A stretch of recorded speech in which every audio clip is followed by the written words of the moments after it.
बिस्मिल्लाहिर्रहमानिर्रहीम। खाना हाथों ही से क्यों, कटलरी से क्यों नहीं।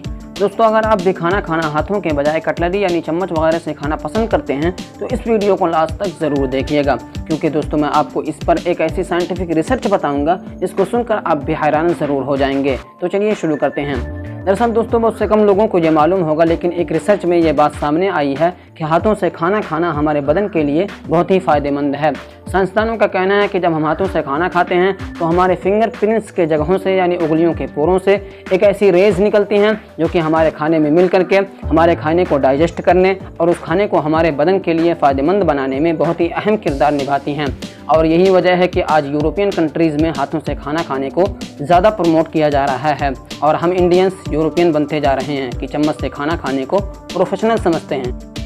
तो फाइनली अब आप इसके पीछे की साइंटिफिक रीज़न भी जानते हैं कि खाना हाथों ही से क्यों, कटलरी से क्यों नहीं। So let's start eating with your hands, not cutlery.